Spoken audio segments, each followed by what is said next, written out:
mean, we've got 3 possible candidates for who the final boss will be at this point. Eh. I actually didn't mean to do that.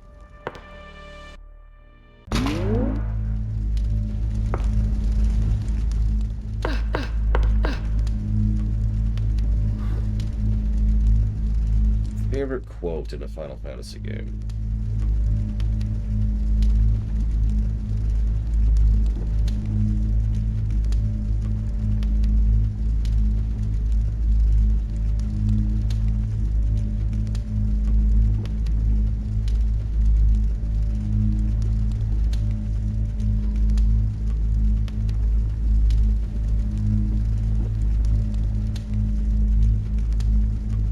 Yeah, Auron's speech in the second to final dungeon is a pretty good speech. I've even translated it into Imperial because it was requested.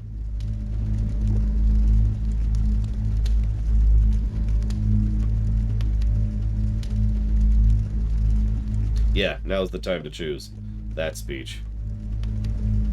Like I said, that game's a lot better on, you know, the main stuff.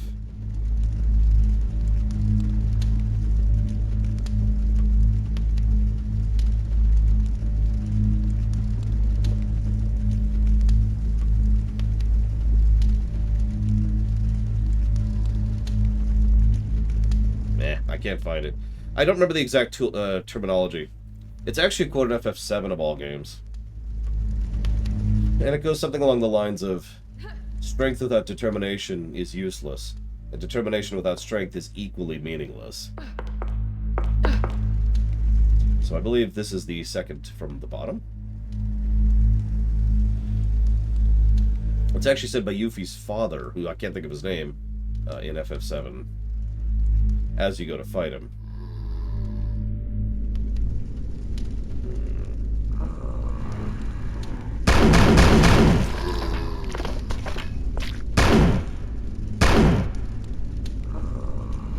I like it because I agree with it, too. If you have power and are not a decent person, or don't have the will or drive to use that power, then that power is useless. If you have the drive and desire to be a decent person but no power, then that is useless. You need both.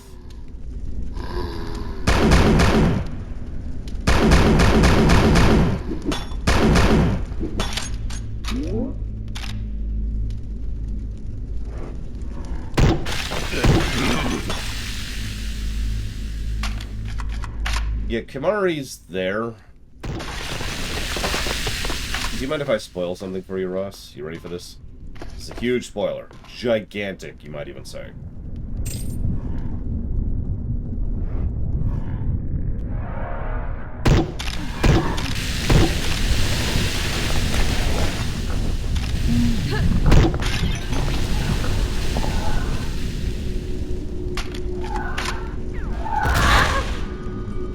First enemy in the game.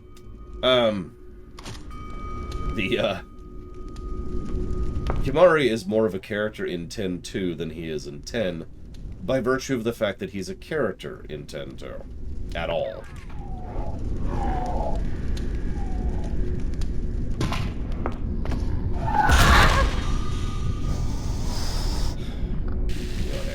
Oh, yep, that's cool. That's cool. Definitely what I wanted to have happen there.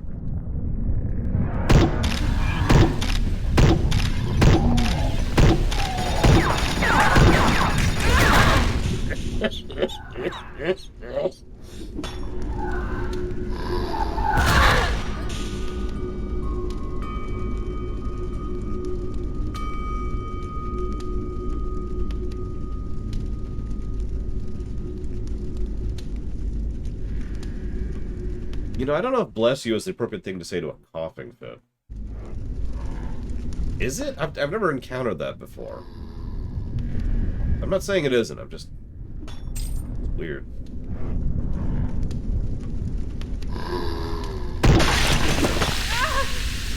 Well, Lulu does have some issues, let's be honest with ourselves. like, you'll see how bad those issues get in the sequel. You are playing 10-2, right? Right.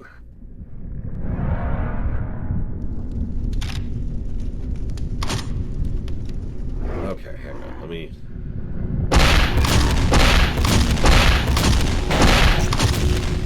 Okay, that's dealt with. Hang on. We got 2 more shots. This is one of them. Very important.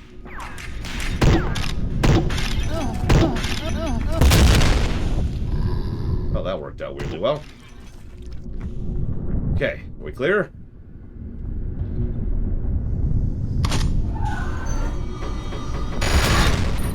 Brother is multiple negatives for a single character. Think of that what you will. Despite Brother, who is the worst aspect of 10-2, I still recommend people play 10-2. Okay, so. That one was hedonism. That's knowledge.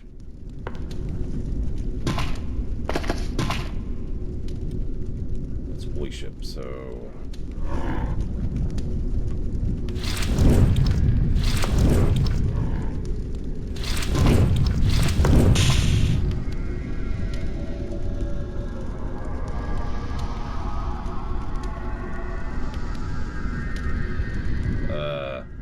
Well... No, I did that the right order. Knowledge, hedonism, death, worship.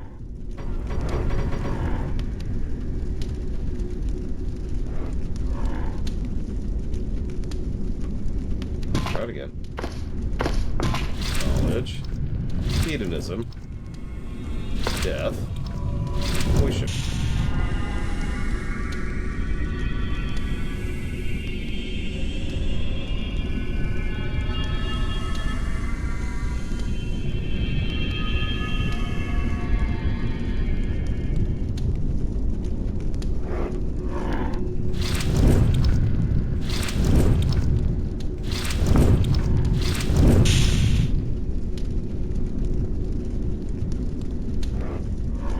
Freya in FF9 is an awesome character until she stops being a character, but she is awesome.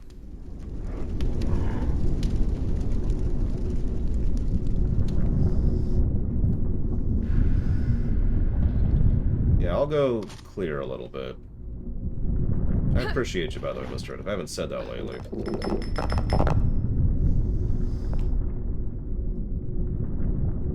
It deserves to be resaid.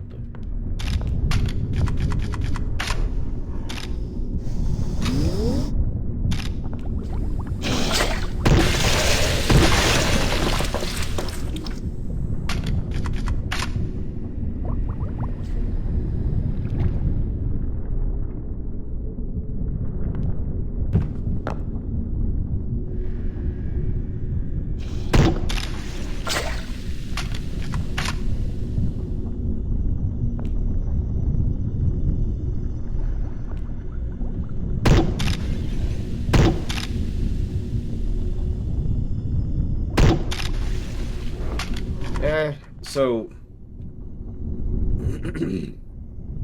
all I will say about the battle system in 10-2 is that it's really smooth and fun and interesting even when you first play it, in my opinion, obviously. Not trying to sway you, I'm just saying, the first time I played it, I was like, oh, this is great.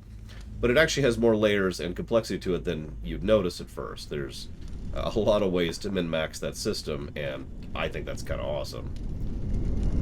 Knowledge. Hedonism.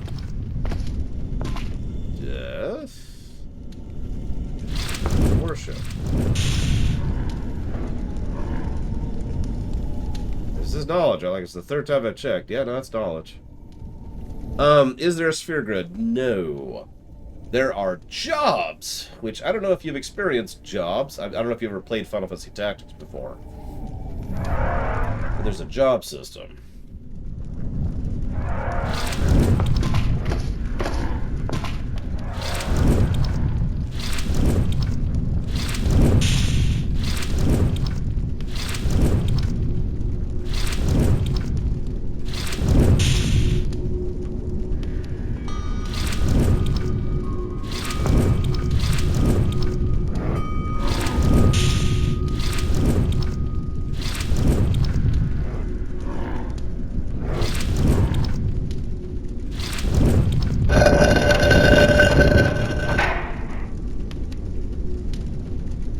So that was knowledge, death, hedonism. Whoa, God!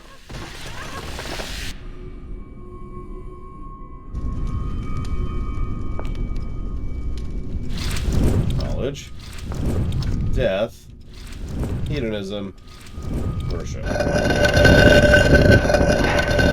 I was just, you know, brute forcing it a bit there, but whatever. Yeah, that was just death, apparently.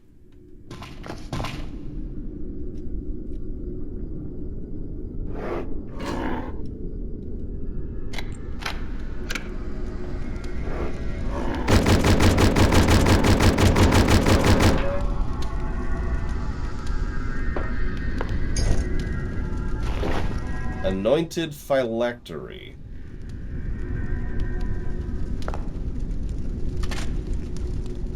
But the advice I will give you, if you are playing 10-2, Ross, really play with the jobs. That's all I'm gonna say. Just don't hold back. Don't be ashamed or afraid to experiment and try out whatever.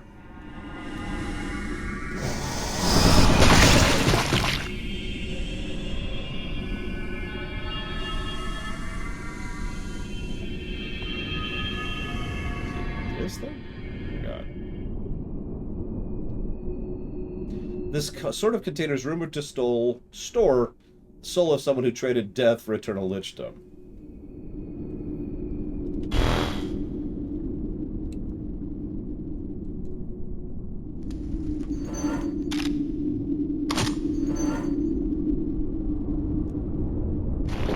Crimson Salt Rock.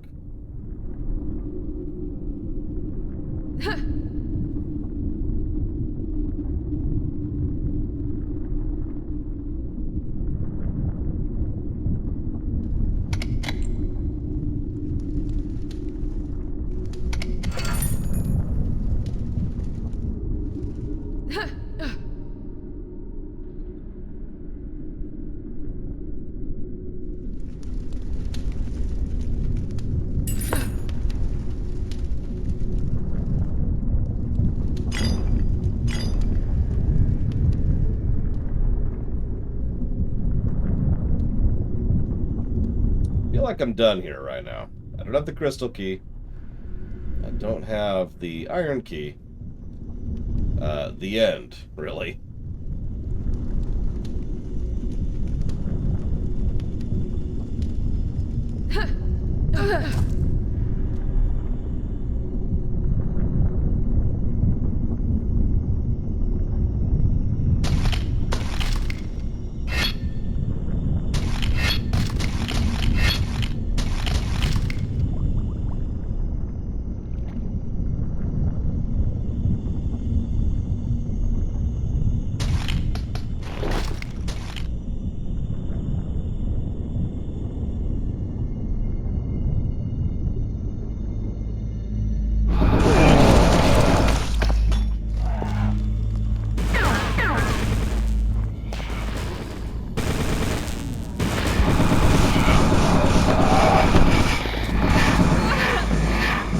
What was that?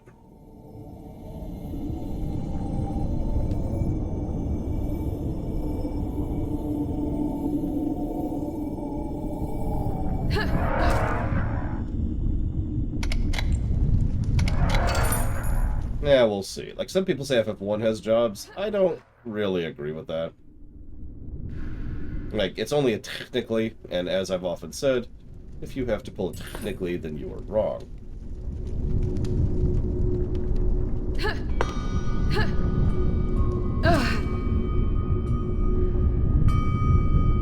Let's retrace here a little bit.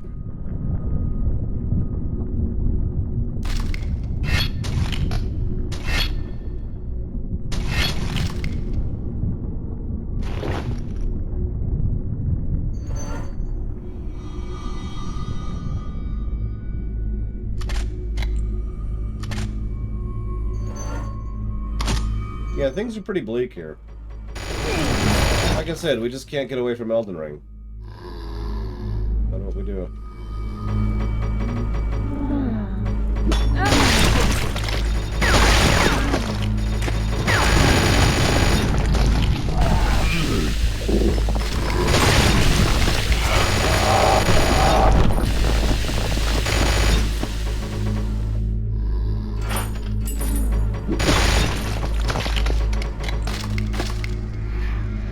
Yeah, it's almost like I scheduled Pokemon afterwards on purpose.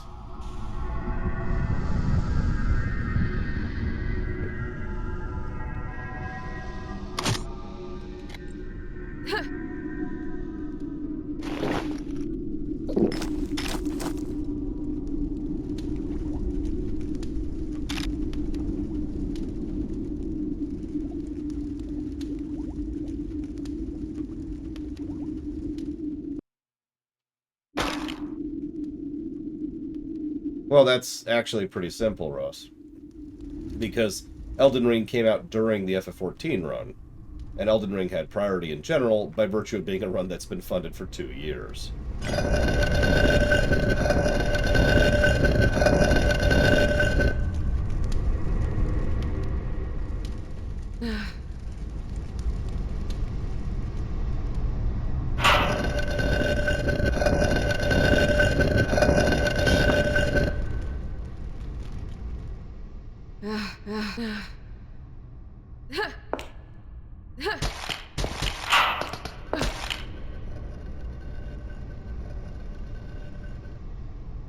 Granted, that was before we were charging per hour, but Elden Ring was funded in like a week. It was ridiculous.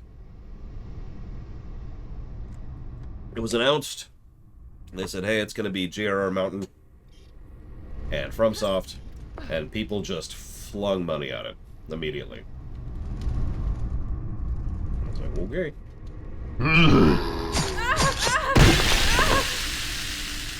And it was okay.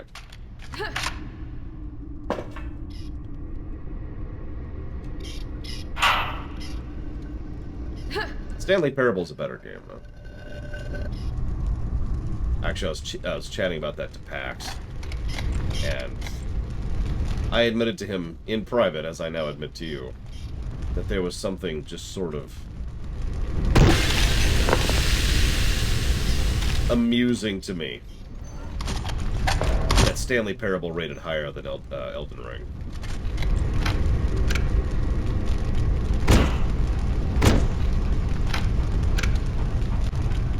Oh, quite a bit, Ross. Quite a bit.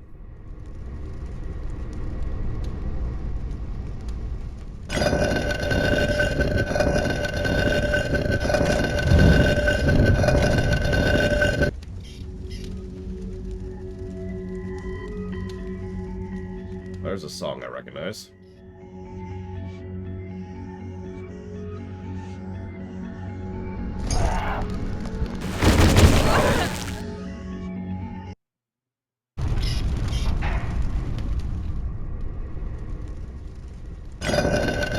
Ross should recognize this song, I think.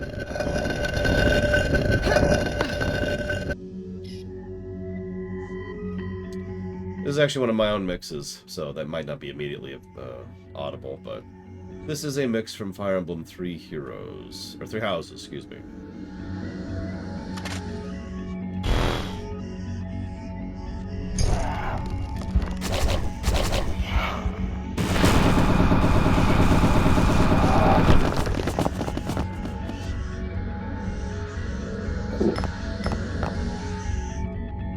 It actually plays during each of the Enter Your Own Mind segments.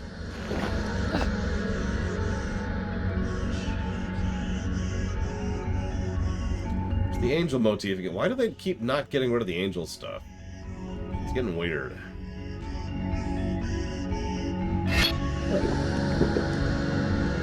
What?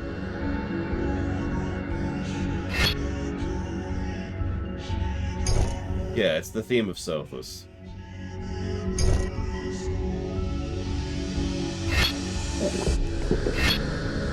Also a bit of a short loop, so I'm curious how this is going to work.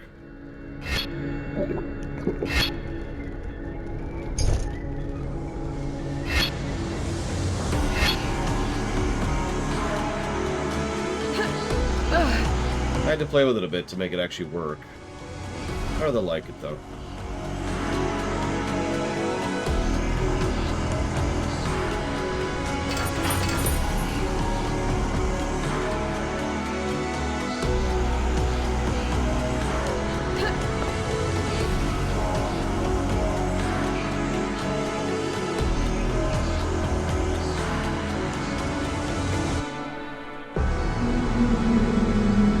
am Adur, Primarch of Hearts, Singer of Lust and Passion, Weaver of Desire. You seek to defeat the Baron, but your heart is yet too pure to be allowed inside his sinful citadel. I do not question your skill on the battlefield. It's the one in the bedsheets I must test. I am not having sex with you. Show me you can conquer a demon through lust, not blade. Only then will your heart be worthy of my taint. I am not having sex with you. God, you have sex with one demon and nobody will let it go.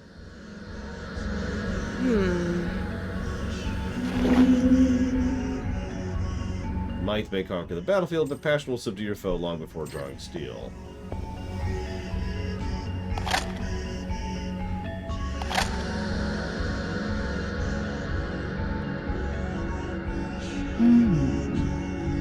My, is it so? The Iron Division's champion enters my domain seeking aid to usurp the Baron. I have just the key to defeat him, but first, delight me with a display of your orcish might. Yeah, I'd rather not, but yeah. Can I just leave now that I got the key? Like, can I just peace out of here?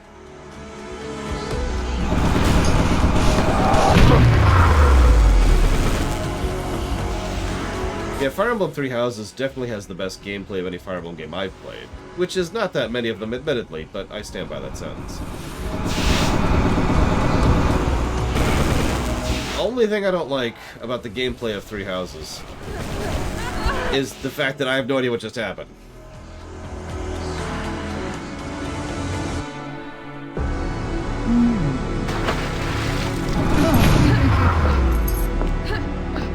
Don't be so... Ooh, so quick-tempered. A passionate first impression. Let's see more of that brute strength. She liked it. Oh my god. You know...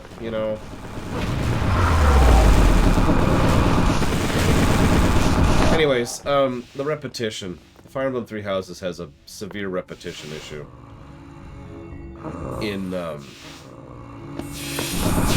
Especially in the town stuff. Like, it takes absolutely forever to do some of the stuff. And so the whole game takes way longer than it really has any right to. Which is why the music started bothering me. Like, I like the music in that game, but when you hear it for literally an hour and a half, it gets old. Okay, so we're really dead. Alright, oh, I don't know if I have this in me, Mr. Ed. I'm gonna have to give up. I'm gonna throw in the towel. You know what? Maybe I should, Ross. Because Persona 5 is exactly the same thing. It had good music. It just played it over and frickety over. Alright, for real, Mr. Ed, do I have to kill all these things, or can I just, you know, be done here? Usually, kills aren't tied to triggers.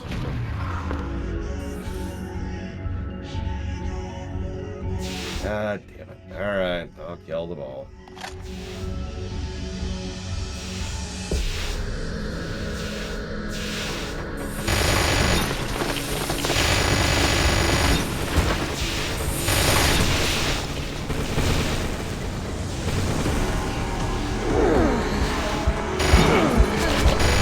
Yeah, a succubus lord lady thing is like, hey, sleep with me, and I'm like, no. She's like, please. I'm like, no. Now I gotta kill a whole bunch of demons because she's really pissed about that. I'm not sure why exactly. How about Anna?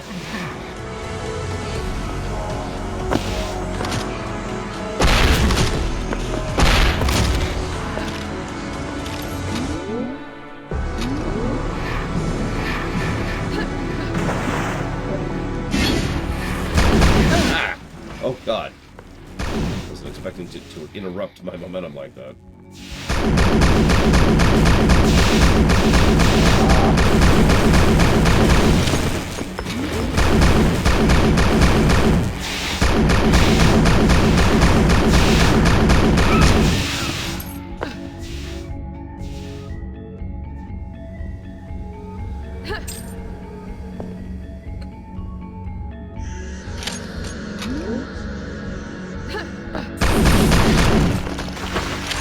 I mean, Three Houses has a really good cast, so...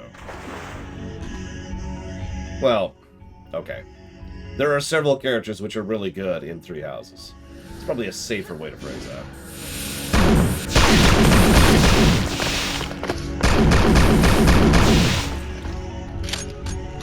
I know, right, Evo? Such tenacity, such wrath. Come to the ballroom right away. I wish to see more of your moves. I want in on this number, so I gotta show her my moves.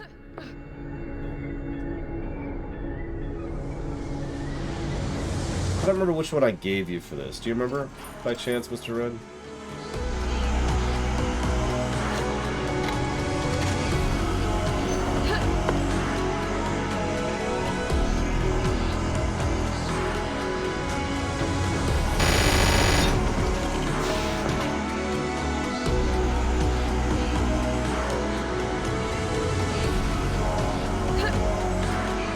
I mean, that's the Suikoden problem, Ruffs.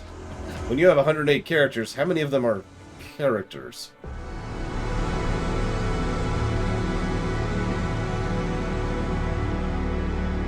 Whoop, that's it.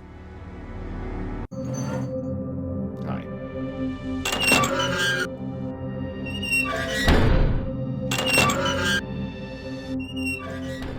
Ah. So. Just because I'm curious.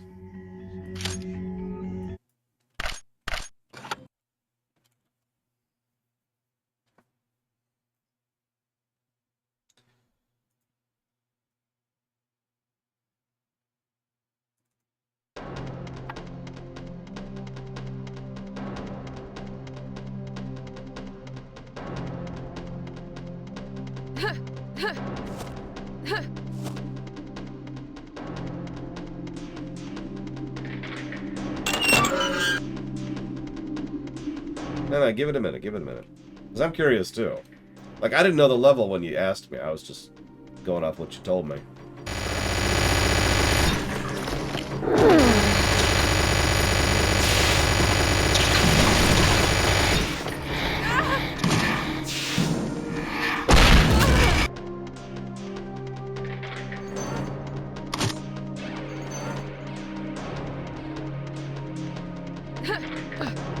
By the way, hi Mockingbird, sorry. Yeah, it's almost like that's the worst thing you could possibly choose. No, that's not true, that's true. You could attend Banana instead, that'd be even worse.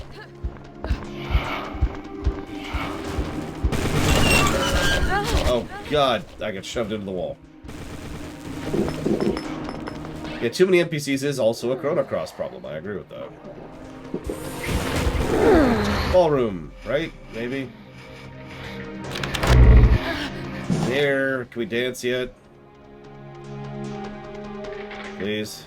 Hey, let's dance. My eyes just can't get enough of that sculpted physique.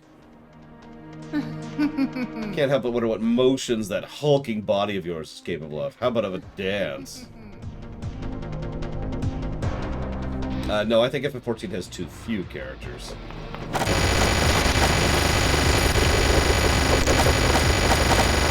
Well, that's not fair, actually. So, no, I think FF14 has exactly the number of characters it should have. I take it back.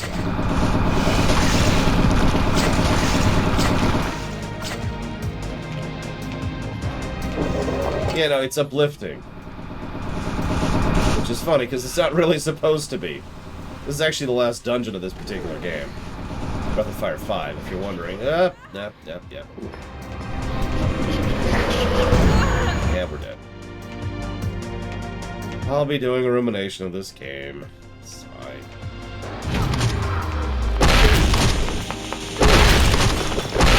I don't know, I'm still debating.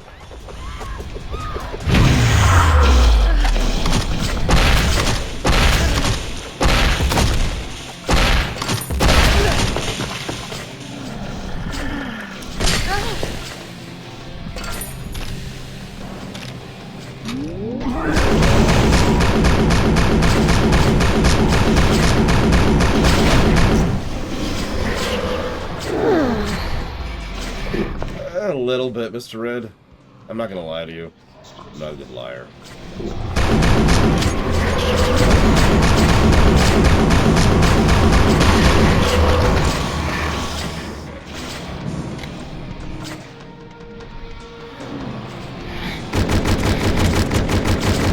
I don't know. It feels like old-style Doom. And you're probably thinking, yeah, Lore. But no, what I mean by that is... modern Doom doesn't depress me at all, because modern Doom is... ridiculous. It's over-the-top fun. Yeah, it's fun. That's actually a really good word for it. It's designed to be just this ridiculo fest. And core game mechanics are built around the idea of you just going with it, right? And sure, you're going through this dark, and you know, everything's blood, and you're ripping things apart, but it's all so over the top that, yeah, there's no realism. It's sheer cartoony fun. The old Dooms, by contrast, didn't really have that. Yeah, Doom 3 is probably the best example of an old Doom that didn't have that. But if you think back to Doom 1 and Doom 2, it's like, hey, and now you're in hell, and everything's awful, and then you killed the last boss, congratulations, but it was all for nothing because they're invading Earth. And the whole time, the vibe is completely different. It's one of the things that pushed me away from Doom for so long. Why I had to be convinced to give Doom 4 a chance.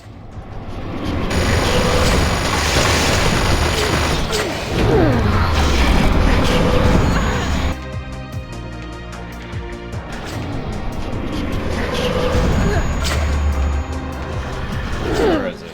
I do not want.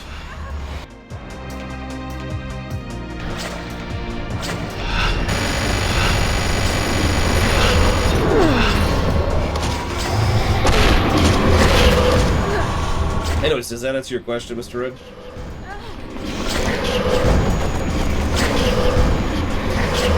Oh my god, these frickin' things. 3 of them now. Edelgard did many things wrong. What are you talking about? That twitch should have spent 5 seconds talking to her friends about what she was up to. 5! It's been like, hey, so I got this plan. Oh, okay, yeah, no, that's a great idea. There you go. Problem averted. Done.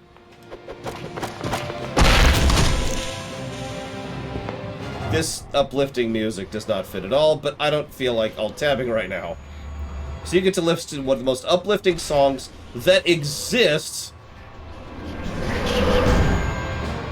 while we do this.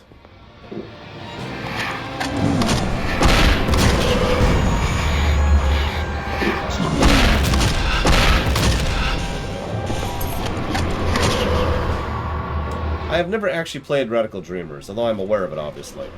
We'll be playing it for the Chrono Cross review. I dislike how it connects Chrono Trigger to Chrono Cross, but that's kind of a duh, honestly. Look at you, all sweaty and riled up. Such heroism shall not go unrewarded. I know just what it is you desire. Find a way to my bedchambers and I'll make your wish come true. Purely story-wise, Mr. Red?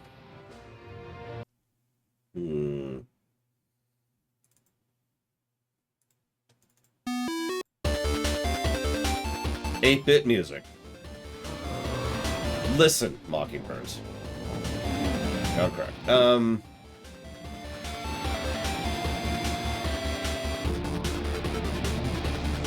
God, speaking of just soundtracks that were just non-stop bangers. God damn, this soundtrack was so good. I suppose a little bit of what we're fighting for might help me. If we're just keep it purely in the narrative sense, Mr. Red. Like, this engine can't... Oh, right, thank you. This engine can't really do what the modern Doom does, so that's off the table, right? So, what you could do instead, again, purely story-wise, is, like, what are we putting up with all this crap for? We started off... the game has been very much about what we've lost and how many people have died and how things are horrible. And every tidbit about the world that I get indicates that not only are things horrible, they're gonna keep being horrible. They've also always been horrible.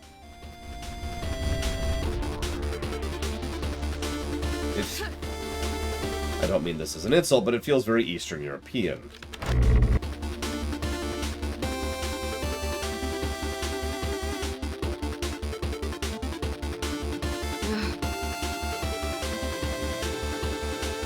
Oh, dear journal, if only I had eyes to see and heart to feel what my special guests have been going through. No amount of volcanic sweat can make a demon sweat as they do after being put on the special chair. Tensing up as they realize they are the focus of the table's discussion. Trembling under hungry eyes, gazing upon the familiar direction. Wincing as the door opens and a dart puts an end to their inconvenient existence. What?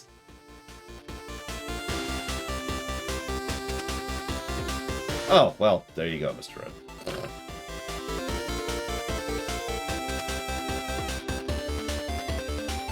Yeah, this map, yeah, I mean, you kind of get used to it, but it varies in usefulness from level to level. Alright, so I'm going to try this out. So,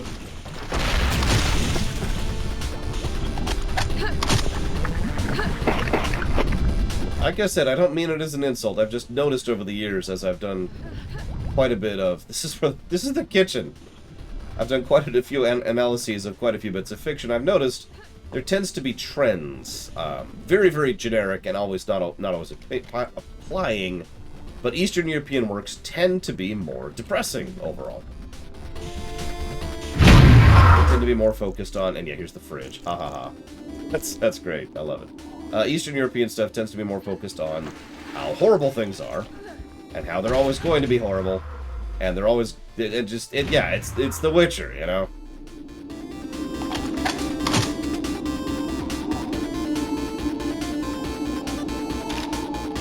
There you go.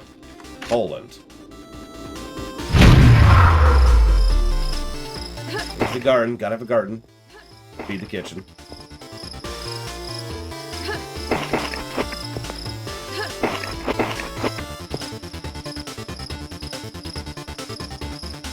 Cyberpunk was not depressing, no. Which is funny, because it should have been.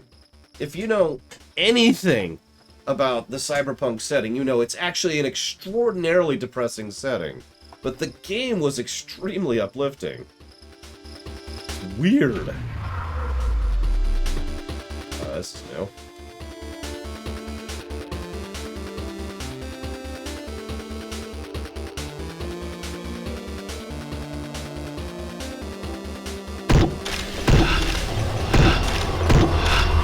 That's several direct hits you just took there.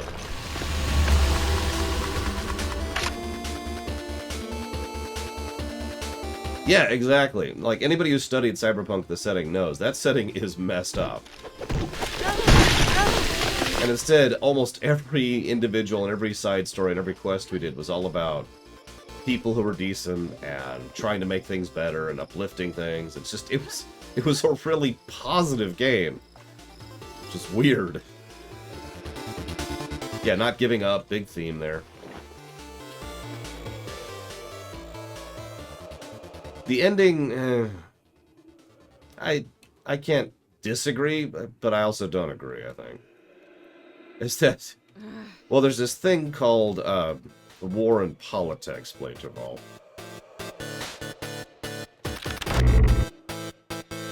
Yes, there's a reason why whenever I used to run Cyberpunk games, you know, tabletop, I'd usually zoom the camera in and just focus on the mission or the specifics of what they were doing, rather than trying to broaden the horizon, because every time you do that, the tone just goes down.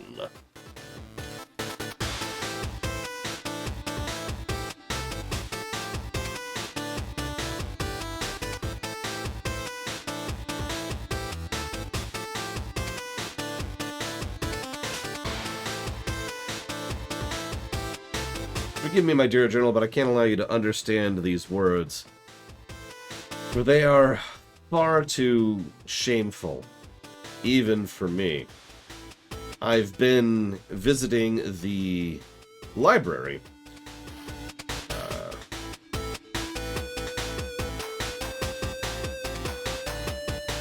More often than I used to.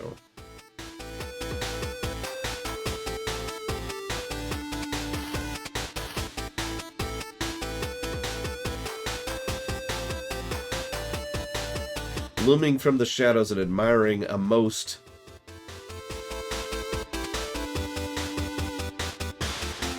I'm not sure what that word is. Peculiar, God, book. Most peculiar book thief. Like the seed that braves the dry stone on which it has landed upon my... I was managing it. It's landed upon my gardener has been spreading the roots of his mind beyond his limitations. He's ready to sacrifice everything to perfect his art. My heart is pounding. I will also admit that I've noticed that what some people qualify as depressing and some people don't is a variable. Like, it's not a rule for that, right? Dragon Age Origins I consider to be a not depressing game at all, for example. You're probably thinking, but lore! But no, really, think about it. Dragon Age Origins is a game all about player choice. And one of the choices that are allowed, as a consequence of that, is to make everything better for everyone. That's on the micro scale and the macro scale. On the macro scale, you're trying to end a freaking blight. But think about all the side quests you can do in Dragon Origins. Think about all the people, individuals that you can help in that game. And you kind of start to see my point. And yeah, tolerate. Everyone has different tolerant points. Not tolerant levels, tolerant points. Different things hit differently for different people. I know if you'll notice, those candles upside down, but those ones are fine.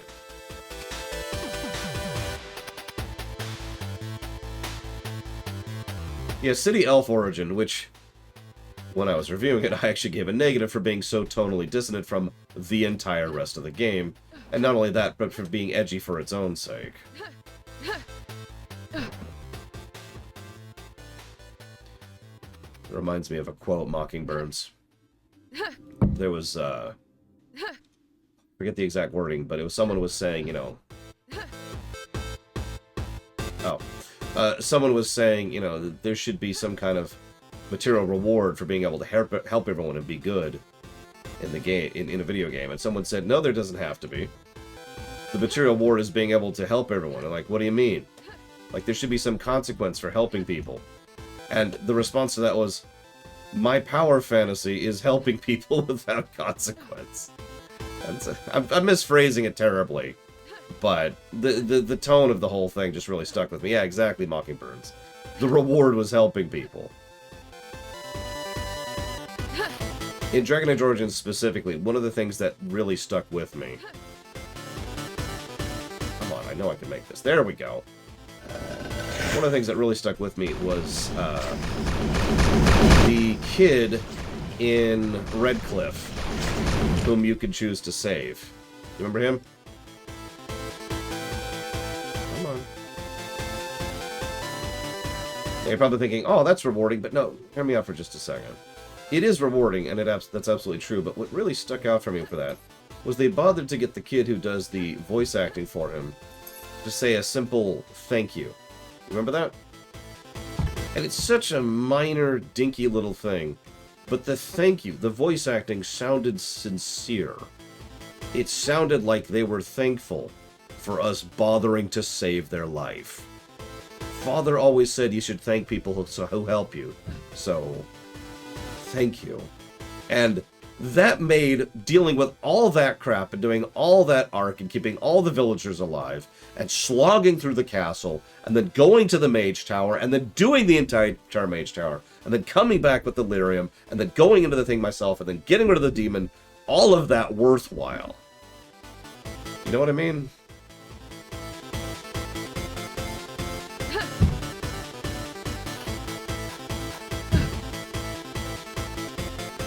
Sorry, I'm getting off topic here. It's just... I suppose that... And actually, we're being very on topic, so never mind. But whatever. I love Dragon Age Origins to death. It certainly has its issues, but I love that game to death, because when it shines, it's golden. Anyways, would I consider the Brood Mothers tonally dissonant? They're certainly gross.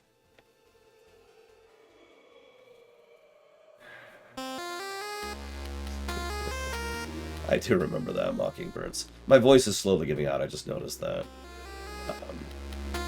It's okay, we're about 3 minutes from when I'm going to cut off anyways. Mr. Red, how do I get to the boss? Quick. Help me. Quickest route. Is it back this? It's back this way. Okay. We're going back this way. I believe you, Mr. Red. You would never lead me astray. This is the way. Alright, we're here. We made it. Wait, we didn't make it. No, we're dead. Okay, hang on. Do you not like the music? I mean, sorry, I shouldn't say that so disbelievingly. Sorry. I'll kill the music just for you, Blade Jamal. For no other reason. It does kind of sound like Mega Man. This is Cyber Shadow. A game I recommend if you like very difficult side-scrolling platformers. Properly difficult. Beautifully difficult. Loved it. That was a game that beat my teeth in, and I enjoyed every moment of it.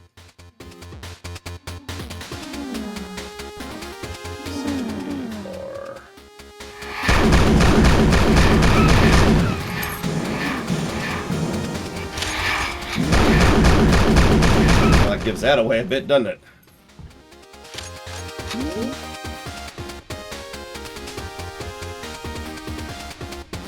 True ideal, Mr. Red? Like, true ideal? 15 to 20 hours.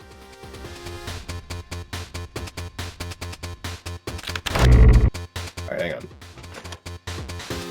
Turn the music back on. I love Cyber Shadow's the best of the next person, but...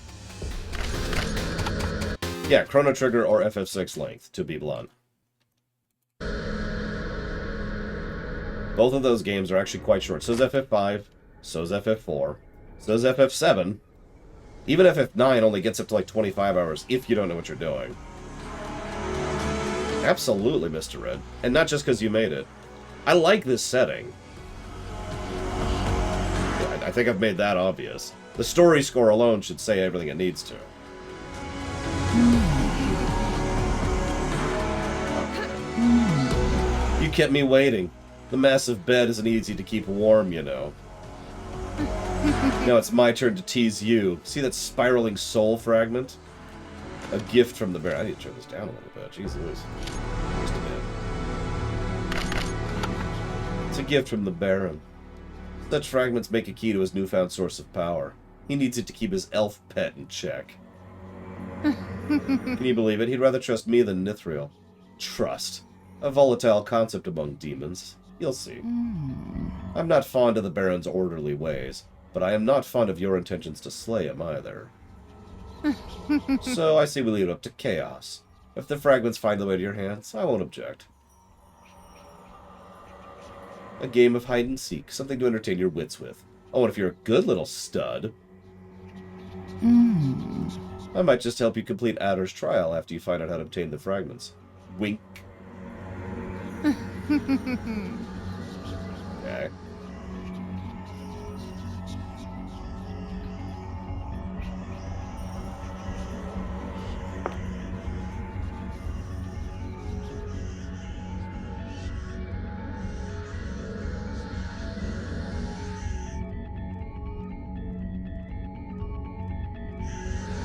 Well, I mean, Lufia 2 is kind of a puzzle RPG.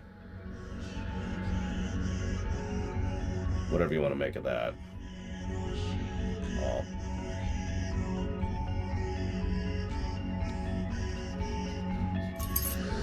Well, there's what she actually looks like, apparently. So that's terrifying. Oh my god, that's a lot to read. My heart is broken. The little port town just outside my domain's gates has an uprising, but the fire of these brave cultists was swiftly quenched by the Baron. Why must we rip the chaos out of our hearts to obey the Icon? How dare he bring order into our world? My tears of sorrow have drenched the port in bleak mist. The fire is gone. How ironic. Much like myself, they're using magic walls to conceal their hideout. If only they could conceal their starvation. I had the crypt sealed off and the only key brought here, where I can cherish it. Sooner or later, little rats will claw away at their coffins, and I shall rescue them like a brooding mother. Our common enemy will unite us. In how many pieces must my heart be shattered? As I strolled through the bathing hall, I witnessed the gold Primarch mingling with a lowly goblin, and he shrouded her away from me. Why doesn't he love me? He only cares about the Baron. I took the Primarch's head today. Figuratively, of course. I could never slay someone in cold blood. Still, my admirers were in shock. This declaration of war will show everyone how strong and determined I am. The Baron has no power here. The Primarch's empty threats are music to my ears. I propped him in the balcony where everyone could savor his shame. Even tried to convince my gardeners to free him when visiting my chambers. Too bad my gardener loves me a lot more than he ever did. I told him so many secrets, just to spite the Primarch. He's so smart and perceptive and weak. His human body didn't last, but I'll keep his mind. Somewhere in his garden, where his art will keep growing on. Well, that's creepy and awful. I'll take your gold, like you do. Hey, I have enough to buy the thing that I don't have access to now.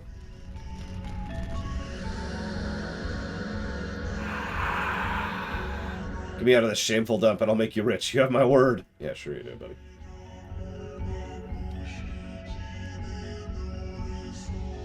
Humans, such frail and weak creatures, ever seeking to fulfill their purpose before it's viciously snatched away by their timely demise. Unable to understand the joy of pure chaos, they only know how to obey their fate. Day after day, I sit and watch them walk these steps in pursuit of their repetitive tasks. Every now and then, an old one falls to the ground, heart frozen from the strain. Good! I don't want crusty old people around. Ugh! I spit on them. Patooey patooey.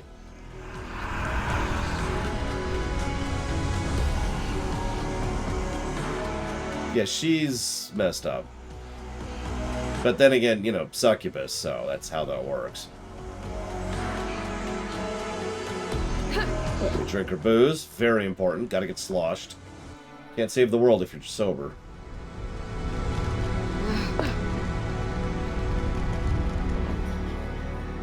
Well, anyways.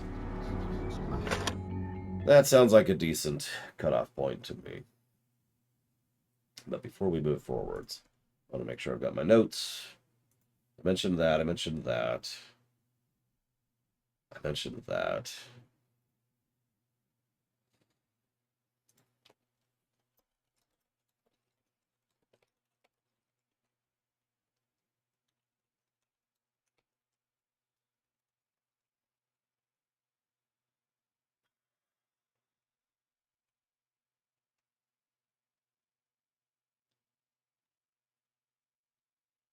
Let me go ahead and update the HUD. If it's not obvious, we will be playing this tomorrow. Hopefully at 9. I mean, at this point, you know, really did not mean to wake up that late today. Sorry.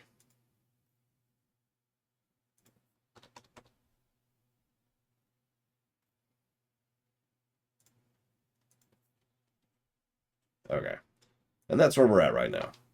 I do hope to see at least some of you tomorrow. And yeah, I'm going to go rest my voice. As you can hear, it's starting to give out on me a little bit. So